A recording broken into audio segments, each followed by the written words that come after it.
మా సిఎస్ఎన్ రాజు గారి చేతుల మీదుగా పుష్పగుచ్చాన్ని అందుకోవాల్సిందిగా కోరుతున్నాను.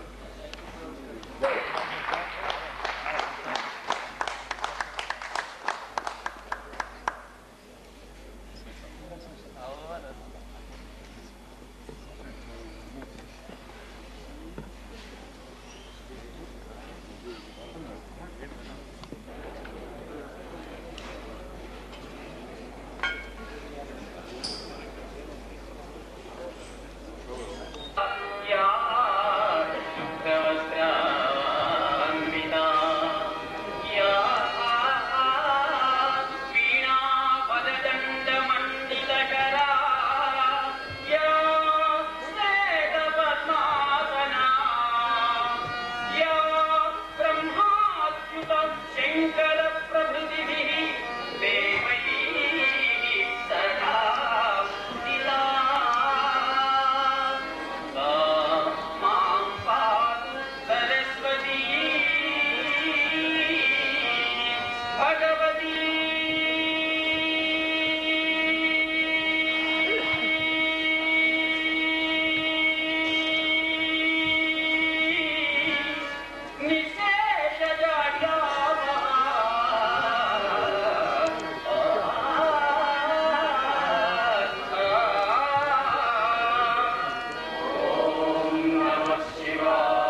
విశాఖ వారి సమర్పణలో పునైతి పద్య నాటకం రచన దర్శకత్వం డాక్టర్ మీగడ రామలింగ స్వామి.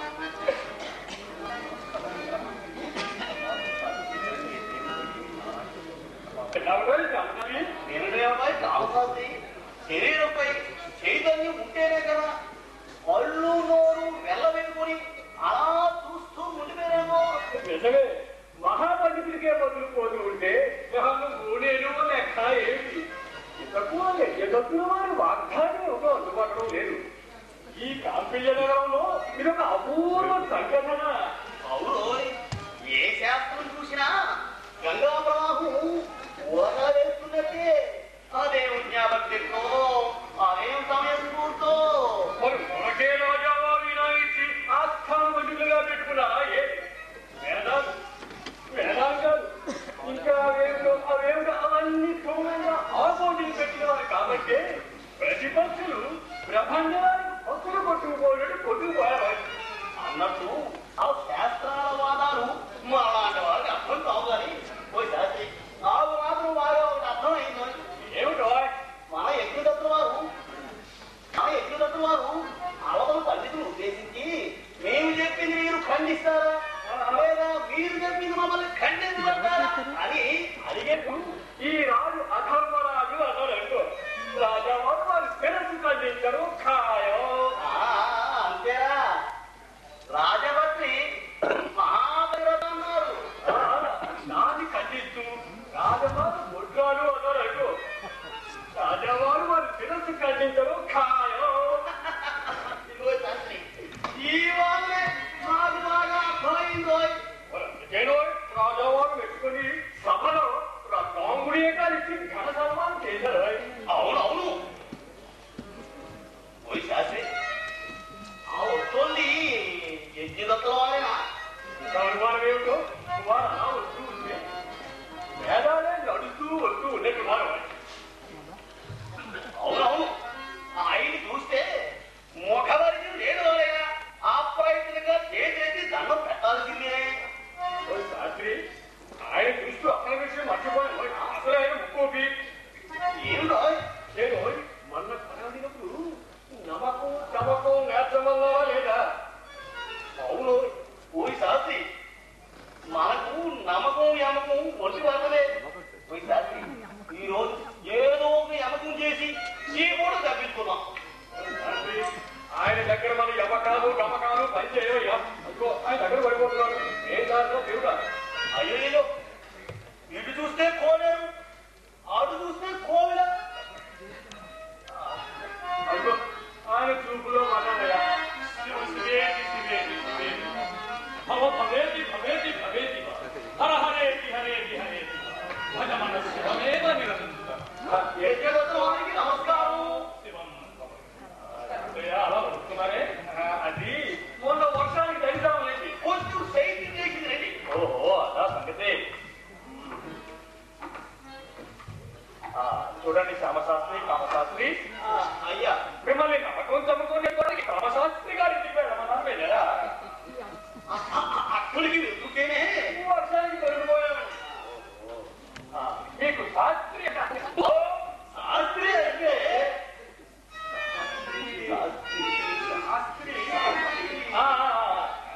శాస్త్రాలను నేర్చుకున్నారు. మీకు శబ్దజ్ఞానంగా అర్థజ్ఞానంగా ధాతుజ్ఞానంగానే ఉన్నట్టు కనిపించడం లేదు. ముందు మీరు శబ్దమని చదవండి. మీ వృత్తికి సంబంధించిన విషయాలు నేర్చుకోవడానికి ప్రయత్నించారు. నేను ప్రతిరోజు ఆలయానికి వస్తూ పోతూ మిమ్మల్ని గమనిస్తూనే ఉన్నాను. వాళ్ళలో ఆడిపోతూ ఉంటే తప్ప మీ గురించి మీరు ఆలోచించుకున్నట్టు కనిపించడం లేదు. చాలా వృధా చేస్తున్నారు. ఒక్క విషయం చెప్తున్నాను. నేర్చవలసిన సమయాన నేర్చుకున్నా విద్య రాబోదు కీర్తియు పెరగాను. ధనము తదుపరి అయినను తరలి వచ్చు ఇంత మాత్రం ఎరుగరు అదేనయ్యా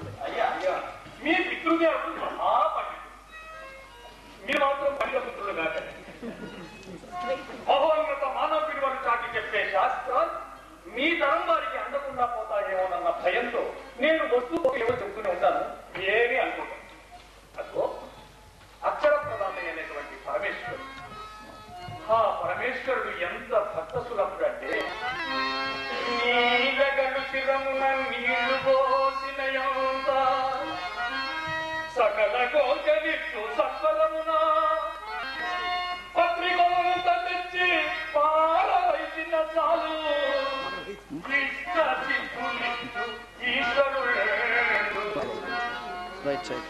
భక్తవత్సరుడు భక్తమందారుడైన ఆ పరమేశ్వర కరుణా కటాక్ష వీక్షణాల వల్ల మానవుడు ఉన్న స్థితి నుండి ఉన్నతికి ఆ తర్వాత మహోన్నత స్థితికి చేరతారనటం సత్య సమ్మతం. ఇది మీకు తెలియడం కోసం చెప్తున్నాను. ఆ తర్వాత మీ ఇష్టం. శివే శివే శివే శివ భవ భవేది భవేది భవేది హర హరేది హరేది హరే ఏమిటో ఎవరి వారికి ఆనందం. ఓయ్ శాస్త్రి, ఒక పక్క పండిత పుత్రులు అంటూనే మళ్ళీ పండిత పుత్రులు కాకండి అంటాడేమని? నేను పండిత పుత్ర పరమశుద్ధ అని విన్నాను. అబ్బా, అయితే మనం తిట్టుకుంటూ వెళ్ళాలి మాట. తిట్టే తిట్టారు కానీ మనకు అర్థం కానట్టు తిట్టాలే. కానీ ఈ వేళ మనకు దుర్దినమేనంటావా? అంటే దినం తద్దినం నాస్తి తద్దినమేవ మమ దుర్దినం అని. మాట ఎలా ఉన్నా పూజలు చేయించుకొని వేళకు ఇల్లు చేరకపోతే తప్పదు మనకు దేశమంతరం. ఈ మాటలు వినాలా మాకు లేదు.